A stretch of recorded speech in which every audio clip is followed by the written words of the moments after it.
After her time in Endovir and away from Rifthold, Celaena feels the shop's familiar smell of lavender and lavender and mint feels foreign to her at this point. Ew. I know. Can you imagine going to a clothing store and just smelling meat? Ugh. Sweaty bodies. The smell of like a middle school locker room. Ew.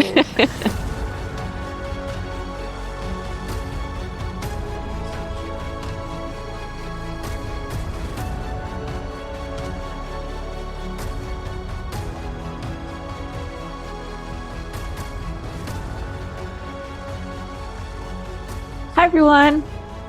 Welcome back to the Booked on Fantasy podcast. We, Addison and Lorraine, are two best friends who explore the world of fantasy through books, shows, and movies, but with a heavy emphasis on books. This episode, we are covering the bonus chapter, The Assassin and the Princess. This was another one of the bonus chapters released, intended to be read after Throne of Glass and before Crown of Midnight. I thought it was a really cute story just because we see more of Nehemia and Celaena's relationship, especially knowing some of the tensions and stuff that happen for them and everything. But just to see them be, two friends, two girls having a day of shopping was nice. I think, honestly, you forget how young they both are because they just seem so much older and they're dealing with all these big, heavy things.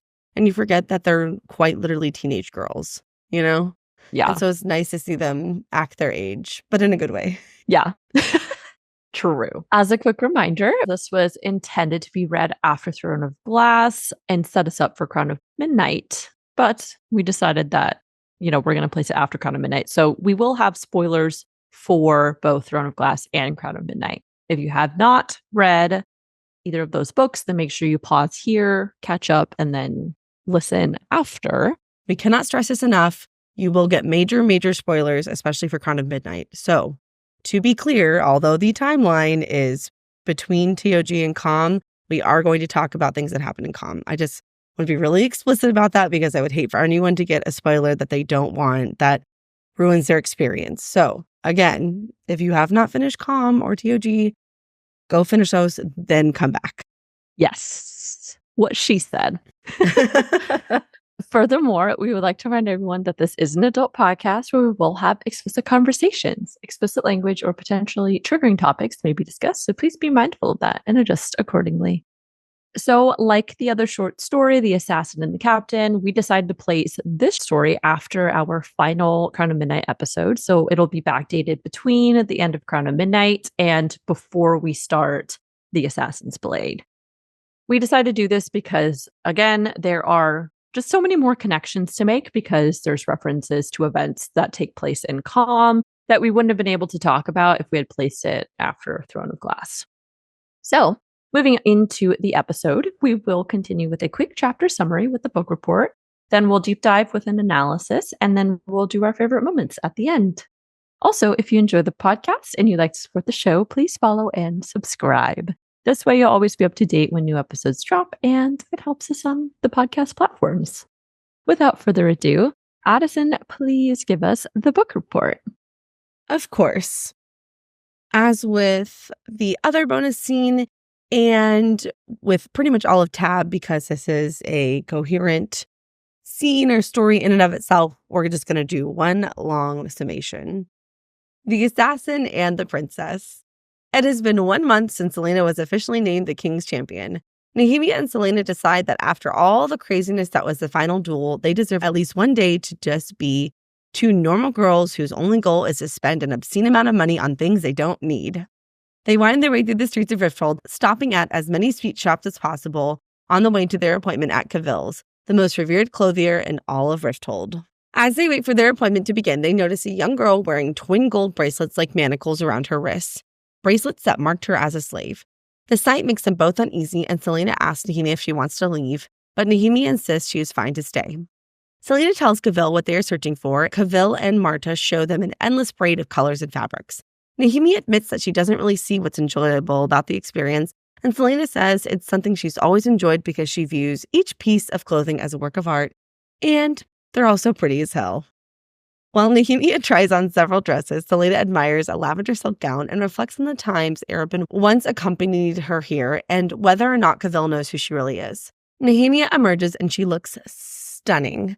Celaena suggests that Nehemia needs some new jewelry to accent the gown, but Nehemia refuses, insisting that she has plenty from Eelway and wants something to remind people where she comes from, as if anyone could forget. Celaena insists, and Nehemia eventually agrees that Celaena might be right. Once Nehemia cannot stand to look at another fabric swatch, she demands that Celaena try on the scandalous scarlet dress. Of course, she can't resist and puts it on. When she emerges, they both pause, realizing that the dress makes her horrible scars from Endovier strikingly visible. Nehemia asks Celaena if she ever thinks about her time in Endovier, and she surprises herself by admitting that she thinks about it every day, every hour. Celaena decides to purchase this scandalous dress, and as she pays, she and Cavil share a sweet and knowing moment where he offers her a free pair of exquisite gloves for the year she went without. On the carriage ride back, Nehemia and Celaena entertain themselves by trying to come up with the most vulgar concoction of curses they can think of. They then wonder what life would be like if they were just two ordinary girls free from the burdens of their history and birthrights, but admit they are glad they are not. Nehemia tells Celaena that no matter the circumstances, she would always know who Celaena was. No, not an assassin, but the sister of her heart. Oh, I mean, it's so sweet, but also... best friends. Well, they used to be. Best friends 5 ever. They're still friends in spirit, you know? I know, but it's just... I don't know if I'm just like in a really emotionally vulnerable place right now, but I had a hard time with this. It made me want to cry, honestly. I didn't let the tears fall, but I felt them like in the back of my eyes. I'm like, oh my gosh, I don't know. It made me really emotional. That's funny. I thought it was very sweet, very touching, but I wasn't going to cry, I guess. I don't know. Heartless Lorraine. Maybe, but thank you for the episode description. And now let's get started with the analysis. Perfect. Before we begin the analysis, I have 3 quick things to just contribute to the discussion, I guess. I don't know. I can't think of the phrasing. Whatever. Preface. Thank you. I have a few things to preface with. The first is, I just want to let you know that we will link the story in the episode description, just so you know. When you look at the website, you might be like, what are you talking about? I don't see it. It's a very tiny, skinny white bar with little blue letters to the right that say show full story. Larry and I had many conversations about why all the links to these stories kept taking us to those website. We couldn't find them, but it's there, we promise.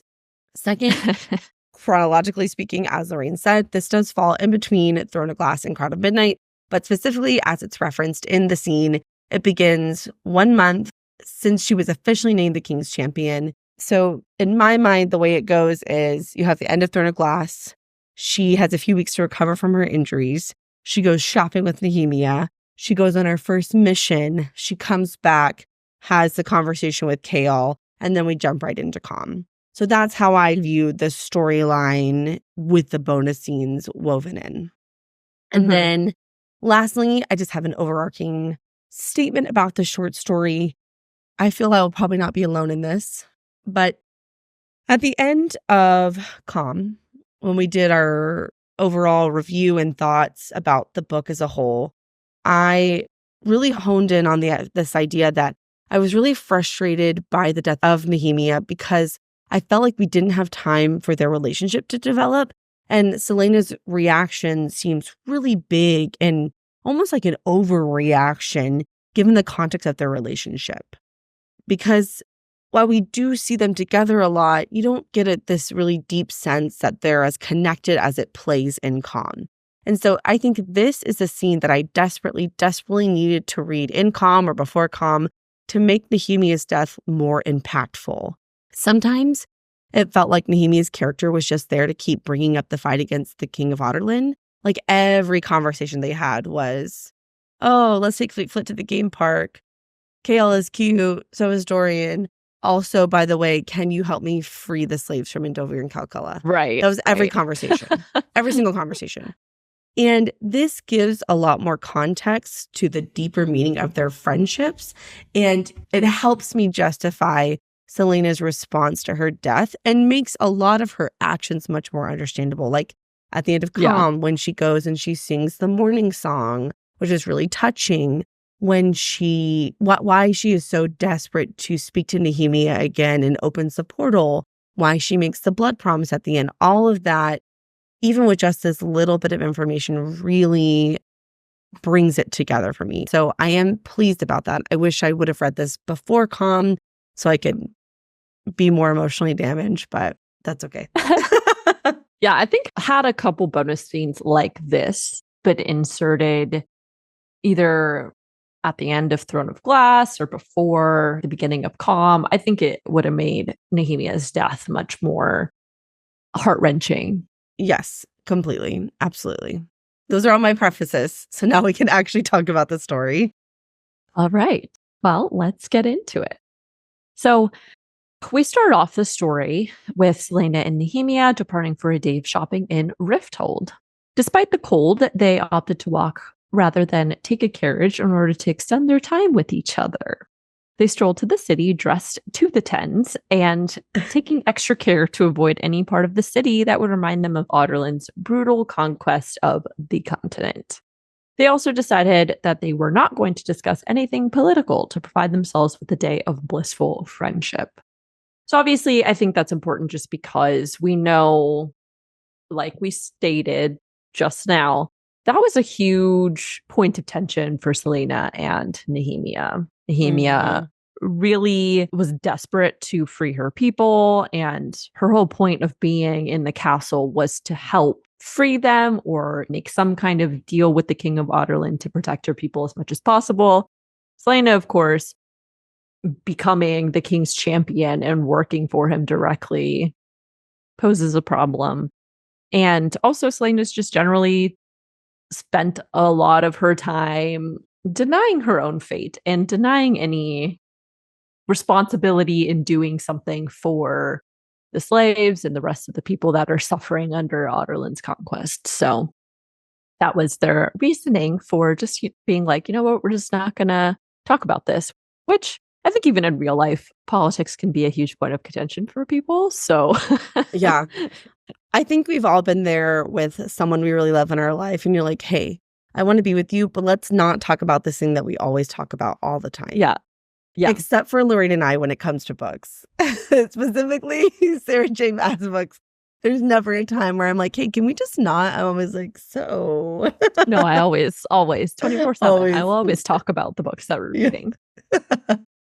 So they continue walking on, and after stopping to see each of Celaena's favorite places, they arrive at Cavill's, Celaena's favorite clothing shop, where they are supposed to have a private shopping appointment for both Nehemia's safety and to help Nehemia feel more at ease.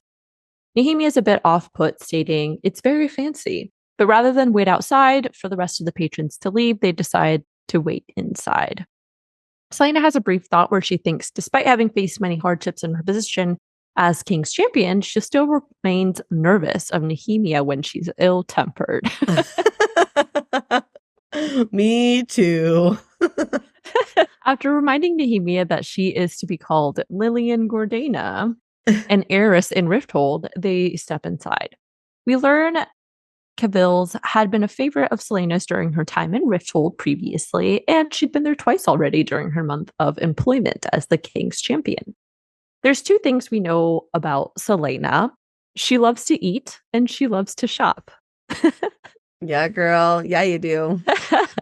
Which actually, now that we know who she is, I guess kind of makes sense. She's always been a royal princess and everything and an heir, so I'm sure she's grown up with fancy things. But it is interesting to see the difference between Nehemia's reaction to the shop and the wealth and everything, Yeah. and the catering to the wealthy versus how Celaena interpreted the experience. I have a feeling that even if she wasn't Aelin Galathinius and didn't grow up in a castle as royalty, homegirl would still love to eat and she would still love to shop. I think that is core to her personality.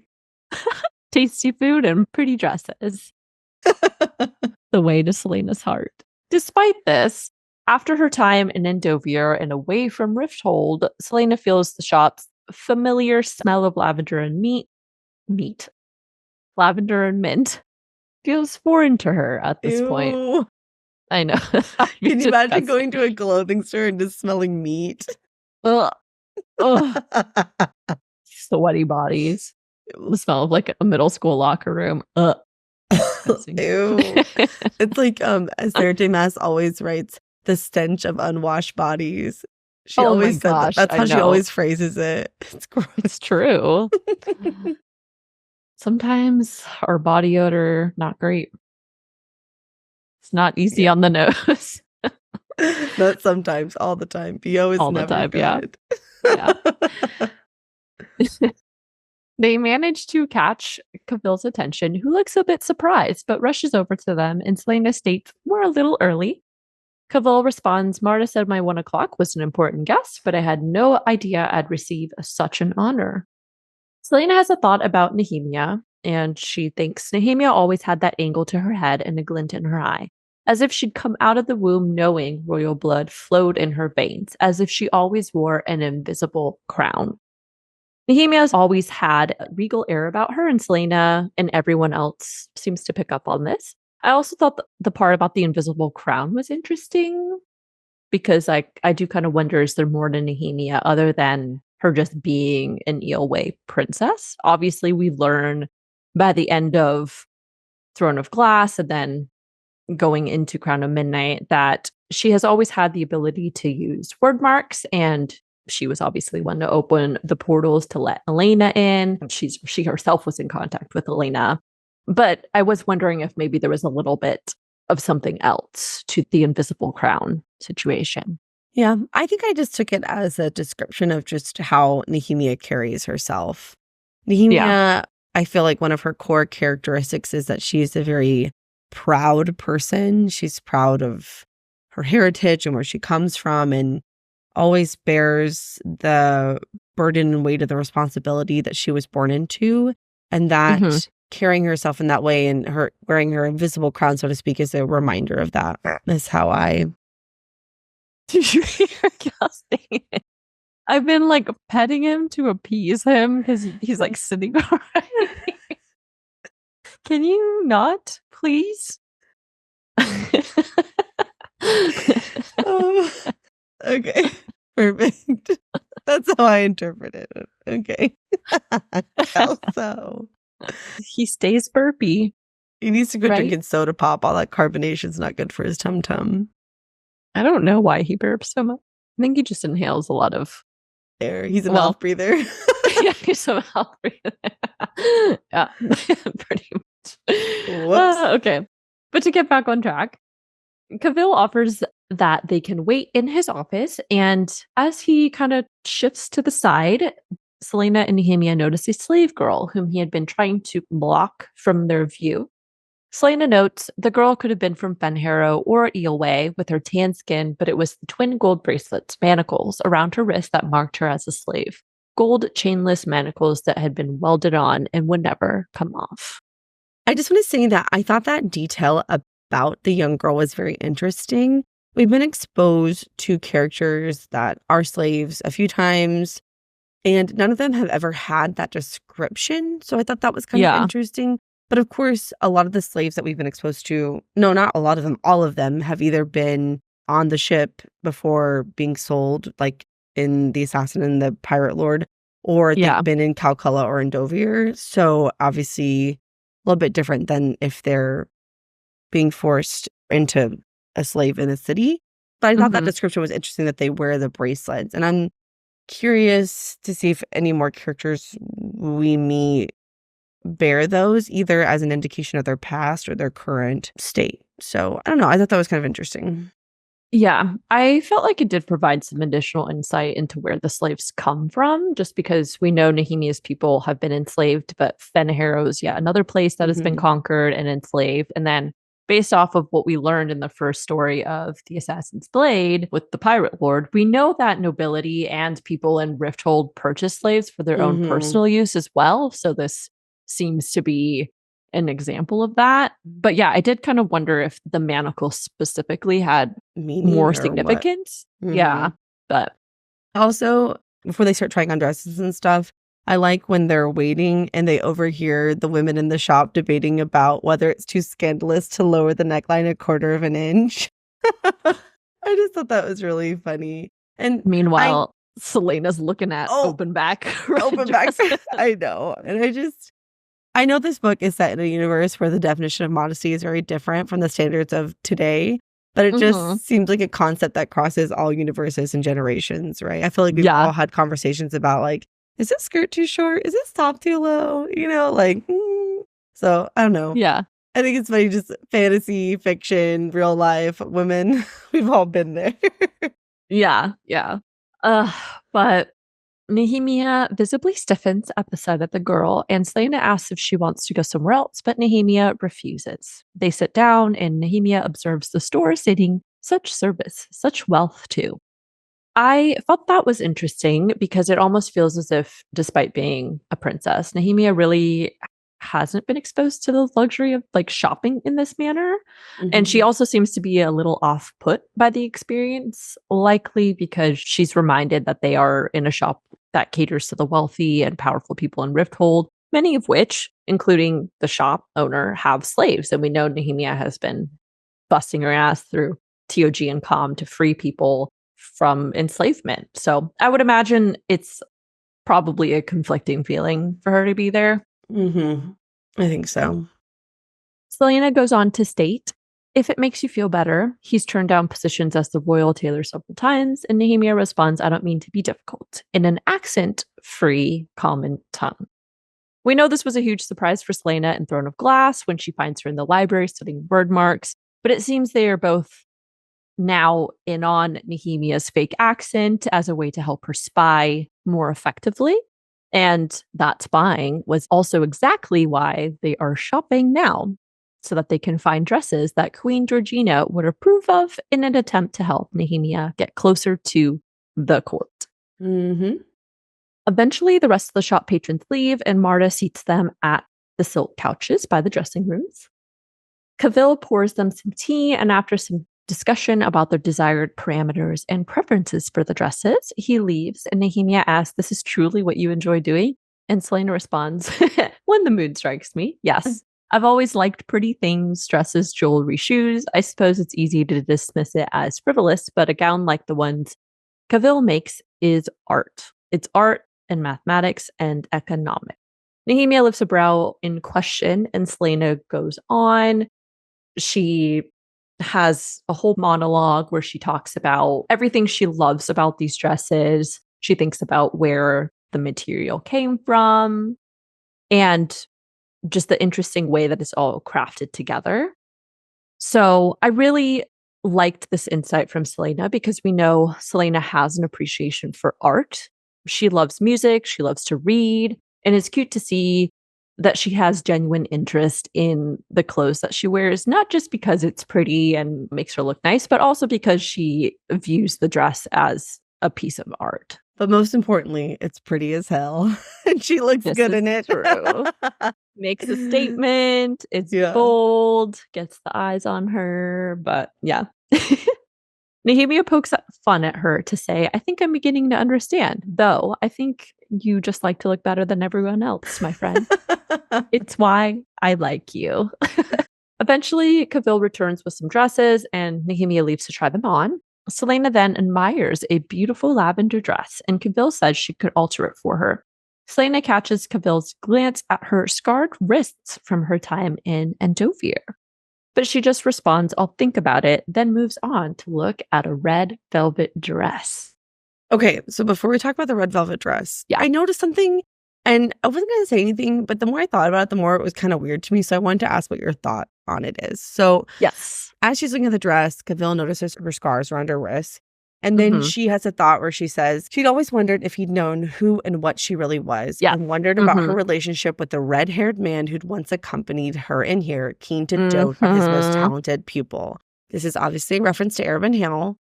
And honestly, the more I thought about it, the more that gave me creepy vibes.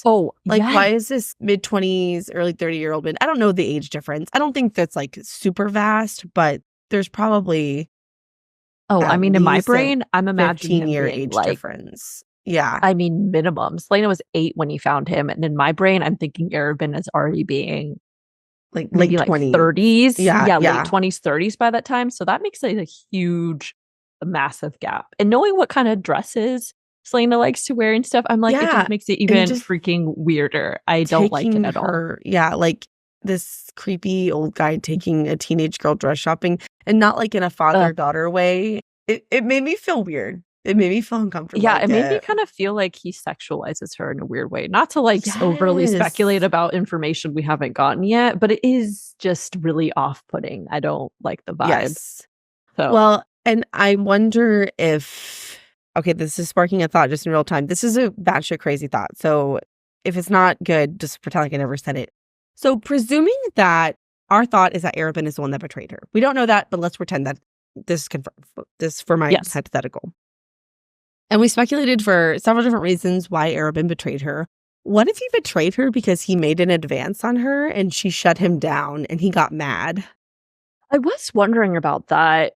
This does provide a little bit of evidence, although, obviously this is a bonus chapter. It's not directly in the books themselves, but I could see a possibility of that. Maybe he felt slighted and jealous that Celaena and Sam, was dating Sam. And yeah, exactly. And he wanted to get Sam killed. Oh my God. I got to finish Assassin's Blade. I got to finish it. I don't know. But in either case, it's Arabin seems, weird as fuck, and we don't like it. I also thought it was interesting that she had wondered if Cavill really knew who and what she really was, too. Again, there's like that who and what situation. Oh.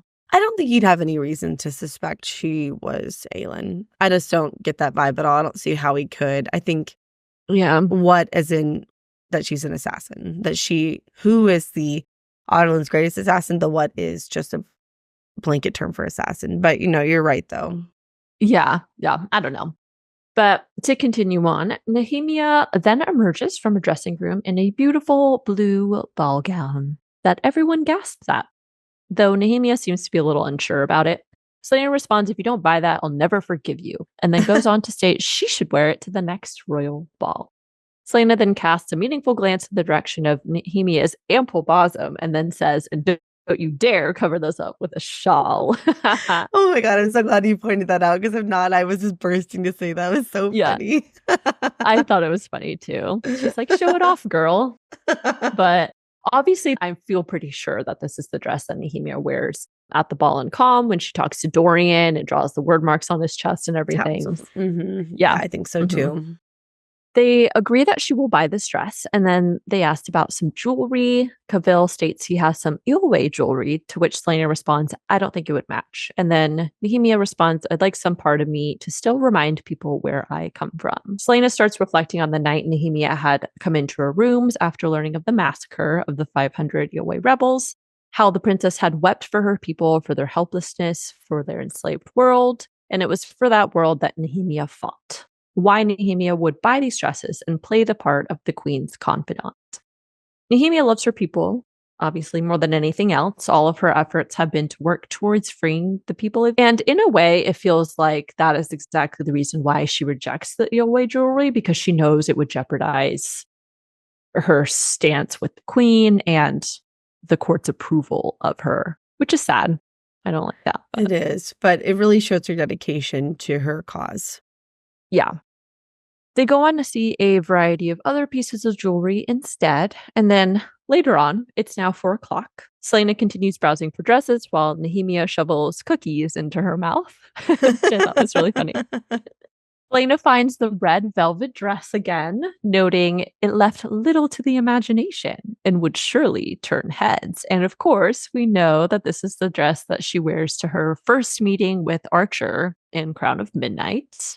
Yes, and to confirm, or I guess to clarify, Lorraine and I did confirm that. We went back and looked at Com, and the descriptions are almost identical. I think the only difference is in this short story, it's described as a red velvet dress, and then in Com, it's described as scarlet.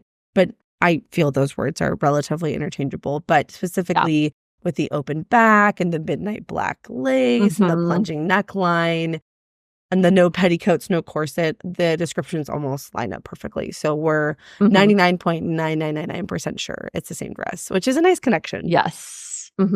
Celaena ends up trying it on, and Nehemia teases her about how the captain wouldn't know what to do with himself. And Celaena snaps, he's not my concern, but then begins to imagine all the things she knew he would have to say about it, and decides, oh, she should buy the dress, if only to piss off Kale. Yes, yes. Which I love the description she gives where she says, though she could almost imagine Kale's face at the side of the gown, tight-lipped, wide-eyed, and a bit confounded, and more than a bit angry. She could almost hear him too, the claims he'd make about the king's champions spending such exorbitant sums on such little scraps of clothing. And honestly, she called that so right, because that is basically exactly what happens in Cobb. Remember, he's like, you're not wearing that. And she's like, yeah, I am. Don't tell me what to wear. It was so great. It was so great. I know. Nehemia asks her what story the dress tells her as she eyes Celaena's back, and then asks, how often do you think about them, about Endovir? Celaena says, every day, every hour. Nehemia goes on to ask, would you free them if you could? This, of course, causes Celaena to become instantly frustrated by the question, since they had promised not to discuss this matter, but responds, of course I would. As we've stated before, we know this tension about Celaena's involvement in helping Nehemia with the rebel cause continued to be a point of contention throughout Throne of Glass and Crown of Midnight. And Nehemia's death proves to be a huge catalyst for Celaena to change her mind and then make her blood oath on Nehemia's grave that she would free the people of Yulway no matter what. Nehemia realizes the shift in mood, and she says, I should not have mentioned it. They drop the topic, and Celaena pays for the dresses. Before they leave, Calvo ends up gifting Celaena some beautiful gray gloves, stating, for many years of loyal patronage, and a gift for a year spent without any gloves at all. Yes, I don't know why. I'm telling you guys, when I read this, I must have just been in my emotional era, because that actually did make me just tear up again. It didn't like fall, but I was just like, I don't know. It just...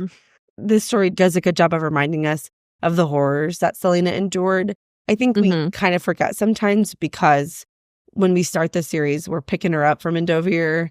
And so we don't have any chapters or anything really describing what her experience was like and what her suffering was like on a day-to-day basis. And so something about that, just thinking about, oh, she was just freezing all day, every day. Something about it just made me sad.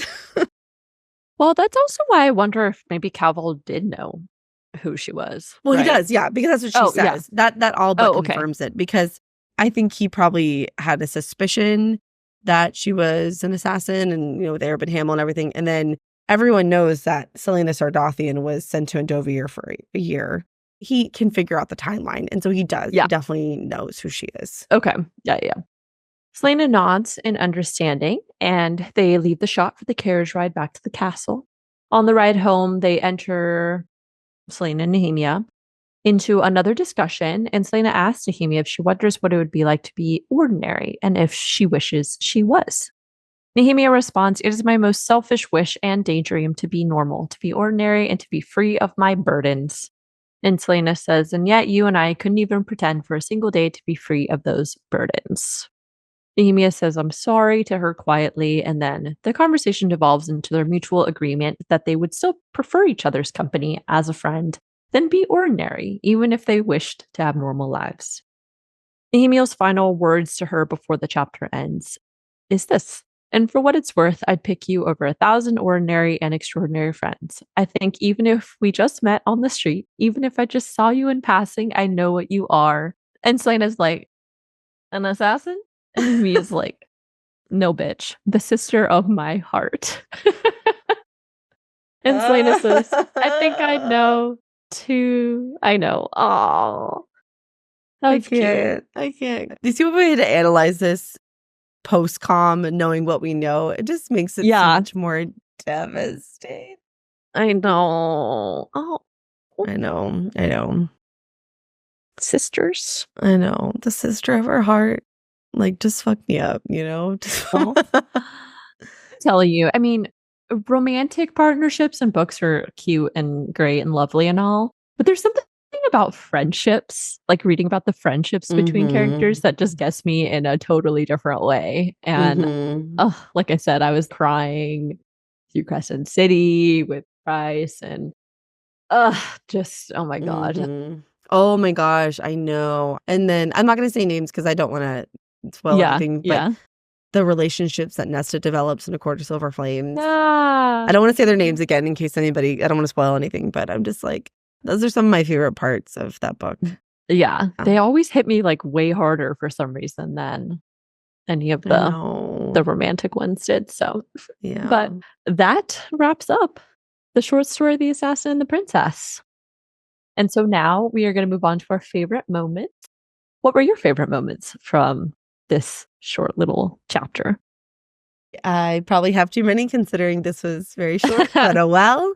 I like when they're first going into the city and Celaena insists that they go to all her favorite places, which of course are bakeries, sweet shops, and bookstores. That's just so on brand for her character. I just thought that was really funny because we know that Celaena likes treats. She likes candy. She likes chocolate cake. Yeah, exactly. And then I like the description of Nehemia when she enters the dress shop. And the quote is, no matter where they went or how they were dressed, Nehemia always had that angle to her head and a glint in her eye, as if she'd come out of the womb knowing royal blood flowed in her veins, as if she always wore an invisible crown. And I feel like her character descriptions are always written so well. I can always vividly visualize what she looks like and how she carries herself. And her character comes across really strongly in all of her descriptions. And I felt like that one really fit very well. And then lastly, I like when Celaena is checking out with this scandalous scarlet dress. And Cavil says, do let me know if it causes anyone to faint or to start a riot. I feel like she should have let him know that Gael almost fainted. I know. Yeah, definitely did. Turning heads. Oh, yeah. Oh, those are cute. I love those. Mine were actually a little different, but I liked when Nehemia said, I think I'm beginning to understand, though I think you also just like to look better than everyone else, my friend. Because she knows Celaena well. I also like when Celaena, she casts a meaningful glance in the direction of Nehemia's ample bosom, and don't you dare cover those up with the shawl. Never. I know. That one almost made the top, but I was like, Addison, you can't have 4 favorite moments for like less than a normal chapter, a scene, okay? But that was my second tier. So I'm glad you said it. I put 4 in here. Okay, it's okay. You're allowed to. Or actually, I guess the rest of that was when Nehemia says, I never dare disobey a direct order from you. I feel like they each know that the other one is like equally formidable in their own way. And they're kind of like, you're a badass, I'm a badass, but I'm not going to cross you and you're not going to cross me. Exactly. And then at the end, I really liked when Cavil gives Celaena the gray gloves and he says, for your time, for your years spent without gloves and everything. So very cute. Very touching. Yeah. And that ends our episode. So thank you all for joining us for another episode of the Book Dumb Fantasy Podcast. As always, we would love to hear your thoughts. So please subscribe to the podcast, leave us a review, or share it with all your friends who love fantasy fiction as well. You can also keep up with us on a daily basis by following us on social media, which you can find the links to those in the description below. And that's all we've got for you guys today. Stay nerdy, everyone, and we'll catch you all later for our regular episodes. Bye. Bye. Celaena admires a lavender silk gown and reflects on the times Arabin once accompanied okay. So before we get oh my gosh, Addison.